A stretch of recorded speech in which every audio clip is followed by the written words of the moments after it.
इस देश ने सोनिया गांधी को सर माथे पर बिठाया। उनकी चमचमाती कार, आलिशान बंगला, करोड़ों की संपत्ति और उनके अकूत संपत्ति के सामने रत्ती भर है ये पुल।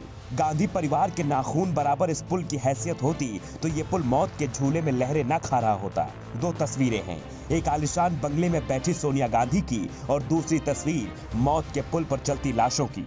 इस पर चलना मतलब मौत को दावत देने जैसा है। और तीसरी तस्वीर रायबरेली की महारानी की है, जिनके पिता यहाँ के नायक थे, लेकिन ये पुल आज भी झूल रहा है इतिहास के सवालों में वर्तमान के हालातों पर। अब आपको बताते हैं कि ये पुल है कहाँ का। दरअसल ये पुल रायबरेली के राही ब्लॉक के रामपुर बघेल गांव का है।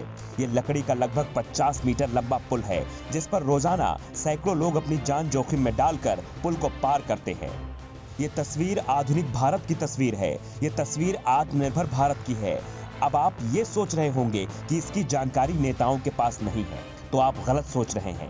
इस पुल के निर्माण के लिए सोनिया गांधी से लेकर राहुल गांधी तक को शिकायती पत्र लिखा गया, लेकिन नतीजा कुछ भी नहीं निकला। जब इस बारे में यहाँ के विधायक अदिति सिंह से सवाल किया गया तो उन्होंने कहा कि बजट पास हो गया है, जल्द ही पुल का निर्माण कार्य शुरू हो जाएगा। वो पुल पहले ही पास हो गया है, पीडब्ल्यूडी के माध्यम से हमने उसको पास करवा दिया था, पैसा भी उसका आ गया है। बहरहाल विभाग को शायद कोई कॉन्ट्रैक्टर नहीं मिला था जो इतना, क्योंकि वो थोड़ा सा टेक्निकल काम है, जो सक्षम रहा हो उस काम को करने के लिए, तो उन्होंने शायद उसको रीटेंडर किया है और बाहर से अब कोई ठेकेदार आए हैं। तो जैसे ही उसमें पानी कम हो गया, जो भी उन लोगों के मानक होते हैं विभाग के, वो मीट हो जाएंगे, उस पर काम चालू हो जाएगा। बजट पूरा आ चुका है उस पुल का। अदिति सिंह की माने तो रायबरेली में कोई ऐसा ठेकेदार नहीं है जो पुल बना सके, या फिर ये कहें कि विधायिका इस मसले पर टाल मटोल कर रही है, लेकिन पुल को बनवाने को लेकर तत्परता नहीं दिखा रही है। जनता अपने जनप्रतिनिधि से गुहार लगाती रहती है, लेकिन बड़ी कुर्सियों पर बैठे नेता सिर्फ बड़ी बड़ी बातें करते हैं। वहीं जब इस मामले पर भाजपा की पूर्व प्रत्याशी अनीता श्रीवास्तव से बात की गई तो उन्होंने कहा कि मामला जानकारी में आया है, इस मामले को लेकर सेतु निगम को चिट्ठी के द्वारा अवगत कराएंगी। राही का पुल आपने जो बताया और हमारे भी पहले से संज्ञान में है, और भी कई रास्ते हैं। वो तो चूँकि लोगों को जल्दी से पहुंचना पड़े इसलिए लोगों ने लकड़ी का प्रयोग किया है, और भी कई रास्ते हैं। लेकिन चूँकि आपके माध्यम से ये खबर आई है, लेकिन सोनिया गांधी का संसदीय क्षेत्र है, उनको भी ध्यान इस पे देना चाहिए। कांग्रेस की विधायिका जी भी हैं, उन्हें भी निश्चित ध्यान देना चाहिए। लेकिन चूँकि आपके द्वारा मेरे संज्ञान में आया है, तो मैं आज ही सेतु निगम के अधिकारियों से और डीएम साहब से बात करके सच्चाई क्या है इसके बारे में जानकारी करके मैं डीएम साहब को भी अवगत कराऊंगी। और अगर वास्तव में ऐसा मामला है और लोग खतरा महसूस कर रहे हैं इससे, तो मैं आपको आपके चैनल के माध्यम से विश्वास दिलाना चाहती हूँ कि मैं डीएम साहब से, मैं अपने सरकार के लोगों से भी बात करके, अगर मामला जैसा आप बता रहे हैं ऐसा है, तो ये संज्ञान में देके और निश्चित इसका शुद्धिकरण और सही करवाने का काम करेंगे। जो सही होगा वो होगा। सरकारें बनती हैं, बिगड़ती हैं, नेता वादे करते हैं और भूल जाते हैं, ये आम बात हो गई है। लेकिन रायबरेली की सदर सीट ऐसी है जहां कई सालों से एक परिवार का राज कायम है। यहाँ की जनता अपनी व्यथा किससे कहे और इसका समाधान कौन करेगा, ये बड़ा सवाल है। रायबरेली का नाम आते ही सभी के जहन में दो नेताओं का चेहरा घूमने लगता है। एक कांग्रेस की अंतरिम अध्यक्ष सोनिया गांधी का, जो यहाँ की सांसद हैं, और दूसरा अखिलेश सिंह की विरासत संभाल रही उनकी बेटी अदिति सिंह का, जो यहाँ से विधायक हैं। लेकिन दोनों कद्दावर नेताओं से यहाँ की समस्या का समाधान नहीं हो रहा है।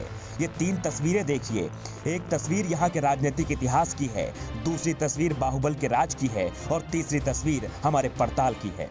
इस तस्वीर से आप अंदाजा लगाइए कि आप कहां आ गए हैं। क्या ये वही रायबरेली है जहां की सांसद सोनिया गांधी हैं? क्या ये वही रायबरेली है जहां से विधायक अदिति सिंह हैं? क्या ये वही रायबरेली है जहां के प्रभारी मंत्री दिनेश शर्मा हैं? हाँ, ये वही रायबरेली है जहां आज भी लोग ऐसे पुलों पर चलने को मजबूर हैं। हाँ, ये वही रायबरेली है जहां न नेता हैं न नेताओं के वादे, यहाँ की जनता जुगाड़ पर चल रही है। और आप सोचिए, तो दिन की तस्वीर है, रात में क्या होता होगा, लोग कैसे इस पुल को पार करते होंगे। अगर कोई इमरजेंसी आ जाए तो भगवान ही मालिक। विकास के नाम पर रायबरेली शून्य है, क्योंकि विकास के असली पैमाने को यह तस्वीर बयां कर रही है। अभी तक इस पुल का निर्माण नहीं हुआ है। इससे साफ सिद्ध हो रहा है कि रायबरेली में सिर्फ बड़ी बड़ी बातें हैं, काम कुछ नहीं। रायबरेली वीवीआईपी जिलों में शुमार होता है, क्योंकि यहाँ से सांसद कांग्रेस की राष्ट्रीय अध्यक्ष रह चुकी सोनिया गांधी हैं। हालांकि अगर बात की जाए विकास की, तो विकास सिर्फ रायबरेली में कागजों में दिखता है। इस समय हम खड़े हैं रायबरेली के डिघिया ग्राम सभा में, जहां पर एक पुल है जिसे लोग मौत का पुल कहते हैं। आप देख सकते हैं तस्वीरों में कि किस तरह से सैकड़ों लोग रोजाना इस पुल को पार करते हैं और किस तरह से अपनी जान को जोखिम में डालते हैं। हालांकि इस पूरे मामले पर यहाँ के ग्रामीणों ने कई बार जो है चुनाव का बहिष्कार किया। इस पर कई अधिकारी आए, हालांकि उन्हें सिर्फ आश्वासन मिला है, लेकिन आश्वासन मिलने के बाद भी अब तक इस पुल का निर्माण कार्य नहीं शुरू किया गया। आइए हमारे साथ यहाँ कुछ लोग मौजूद हैं, उनसे बात करेंगे। भैया अपना परिचय बता दें। हमारा नाम राजदेव यादव है, हम यही रामपुर बघेल के रहने वाले हैं। और इस पुल की शिकायत हम लोगों ने कई बार सोनिया गांधी से की, राहुल गांधी से की, और डीएम से की, सीडीओ से की, तमाम अधिकारियों से की, लेकिन इसका अभी तक कोई निष्कर्ष नहीं निकला है और न ही इसको बनवाने के लिए किसी ने आश्वासन नहीं दिया कि नहीं ये बन जाएगा। विधायक से भी कहा है। अच्छा, जब आप लोग चुनाव बहिष्कार करते हैं तो लोग यहाँ पर आते हैं, बड़े बड़े नेता आते हैं, बड़े बड़े अधिकारी आते हैं, तो क्या आश्वासन मिलता है आप लोगों को? कहते तो हैं कि बनवा देंगे, लेकिन बनवाता कोई नहीं है और ना ही किसी ने आज तक बनवाया है। कहते हैं सब लोग केवल। जैसा कि आप देख रहे हैं कि यहाँ के जो क्षेत्रीय लोग हैं उनका कहना है कि उन्हें कई बार आश्वासन मिला है, लेकिन इस पुल का निर्माण कार्य शुरू नहीं किया गया। यहाँ पर आप साफ साफ तस्वीरों में देख सकते हैं कि किस तरह से लोग जो हैं अपनी जान को जोखिम में डाल करके लगातार इस पुल को पार कर रहे हैं। तो कहीं ना कहीं एक बड़ा सवाल जरूर सरकार के ऊपर खड़ा होता है कि आखिर जो इस तरह से रोजाना पुल पर अपना निर्माण न होना, कहीं ना कहीं एक बड़ा सवाल जरूर है। और भी हमारे साथ यहाँ पर जो लोग मौजूद हैं उनसे बात करेंगे। भैया क्या नाम है आपका? हरिकेश। भैया आप लोग इस पुल से पार करते हैं तो क्या आप लोगों को डर नहीं लगता? डर लगता है, लेकिन करें क्या।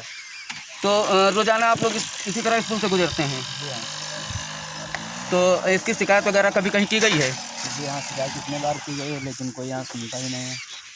तो आप लोग क्या मांग करते हैं सरकार से? सरकार से ये मांग करते हैं कि हमारे यहाँ पुल बनवाया जाए, आने जाने में कोई दिक्कत ना हो आदमी को। अच्छा, इससे छोटे छोटे बच्चे भी गुजरते होंगे? हाँ, पढ़ने के लिए बच्चे भी गुजरते हैं। तो क्या उन बच्चों को डर नहीं लगता? लगता है, लेकिन क्या करें, जाते हैं फायदा। जैसा कि आप यहाँ पर देख रहे हैं कि जो यहाँ के लोग हैं उनका साफ तौर पर कहना है कि कई बार शिकायत की गई है, तो कहीं ना कहीं वो अपनी जान को जोखिम में डाल करके इस पुल को पार कर रहे हैं। कैमरा पर्सन वसीम खान के साथ सिराज अहमद, ग्लोबल भारत टीवी, रायबरेली।